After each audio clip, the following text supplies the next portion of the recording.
Welcome to Dr. Ken Note. The book I'm gonna read today is like a different taste. The Five Love Languages by Gary Chapman for relationships. Before we begin, let's find out why we should read this book on the book cover. It said, "The secret to love, that less." Wow. Okay. And who is the Gary Chapman? He's the #1 New York Times bestseller. Okay, as usual, let's start with my review. It's a simple guide for making love less by learning how to speak your partner love language. The world is filled with many languages, and when you don't speak the same one, it becomes difficult to communicate. The same can be said when two people in love have different love languages. If your partner don't speak your language, then you are falling to meet your emotional need. And can you leave your feeling empty and unloved? This can then lead to hatred and resentment, and your marriage will suffer. Dr. Gary Chapman, however, had set out to help marriage succeed by identifying the five love language and explaining how you can speak the partner languages. Understanding your partner love language is essential for a successful marriage or their relationship. Throughout the five love language, find out your primary love language, how you can speak your partner language, and why communication is the key in any relationship. Without further ado, let's get started. Introduction. Falling in love is magical and can be described as a euphoric and exciting. But how do you keep the love alive? That's the hard part. That's a really hard thing to do. As your relationship progresses, you and your partner will go through different seasons of life. The challenge is finding a way to stay in love despite the changes you will inevitably experience. Luckily, Dr. Gary Chapman has unlocked the key to successful marriages and lay out why determining your love languages is critical in any marriage.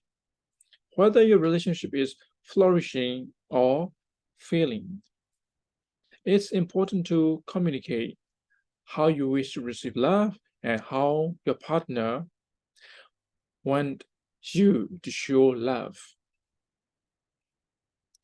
When you speak different languages, it becomes harder to stay in love and fulfill each other's emotional need.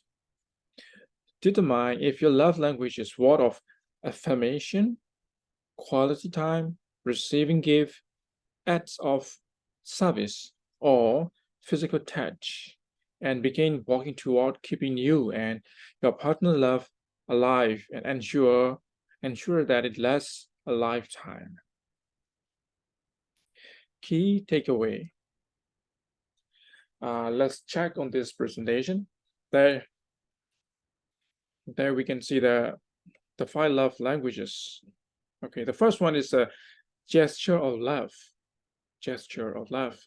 Express your feeling throughout word, praise, and support. Second one is receiving gift. First, express with word, and then you have to show with physical evidence, right? It's not so much about the gift as it is about the thoughtfulness behind them. Sounds like you don't have to give a diamond ring, but you have to show the gesture, okay? And also you have to let them appreciate it, okay? And the third thing, this really most important thing, is the physical touch. Sex is important, but non-sexual contact goes the long way too, okay? Number 3, acts of service. Help your partner to suffer they would usually do themselves. Help them. Number 5, quality time. Create alone time with your partners. Yeah, those are the 5 love language as briefly. Okay, let's dive in the key insight of the book. Number 1, romantic obsession kick in. This is the first stage of romantic love. That's where you feel butterfly, enjoy the time together, and don't seem to notice butterfly mean excitement. Okay, enjoy the time together and don't seem to notice any flaw in your partner. This stage typically lasts 6 to 24 months. Okay, number 2, love is not all you need. Affection is not our only emotional need. We crave security, self-worth, and significance. But love interferes with all these needs and helps fill our life with meaning. Number 3, men miss their first love language. The high sex drive in men is physically motivated and often lead them to mistake physical touch as their love language. If non-sexual touch doesn't resonate with you on the emotional level, that's not your primary language. Number 4, discover your primary language, primary love language. Ask yourself, what makes me feel most loved by my partner? Which of the love language can I see to live without? Also, ask your partners and friends what they think. Number 5, can you love and loving response? It is hard but possible. Building strong relationship requires a lot of effort and patience. However, in many cases, your love will win over the other partners, making them more affectionate. Number 6, children have love language too. Children have love language too. Observing how your children respond to situation will help you determine their primary love language and aim you to be affectionate in a way that resonates with them. Number 7, reality comes into your life. Once the romantic obsession is over, couple will step into the reality of living together. It is where intentionality is required. Actions are no longer based on feeling, but on the decision to love unconditionally.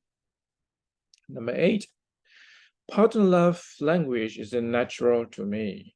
Love is strong enough to make you do things that you can be paid to do. If you love your partners, start taking baby steps to walk, speaking their language. It will soon feel natural. That's a good suggestion. In summary, once two people get married, there's love change. No longer do they feel the passions and euphoria they once did. But that doesn't mean that a relationship should end. Every relationship goes through the stage where reality set in and each partner must determine if they are willing to go to the distance. Each person must also realize that going the distance takes time, effort, and lots of communication. Marriage is hard work, but learning another love language can make it easier and provide you with a guide on how to show your partner love. Whether you're speaking word of affirmation, spending quality time in one another, receiving gift, engaging in physical touch, and completing acts of service, you can better understand how to communicate with your partner and speak each other's love language. The purpose is to keep your love tank filled, your love tank filled, and communicating with another when your tank feel empty. By learning your love languages, you can work to keep your tank filled and have an emotionally fulfilled relationship that runs smoothly forever. Okay, that's the end of the book, Advance. Please let me know your thought because that's a different topic that I read before because this one is about love. Because I do believe that everyone needs love. I mean, to love or to be loved. So that's what I just found that I should read about suggestions for everyone with full or left. And please let me know your thoughts. So comment down below here. Thanks for reading with me. Peace and love.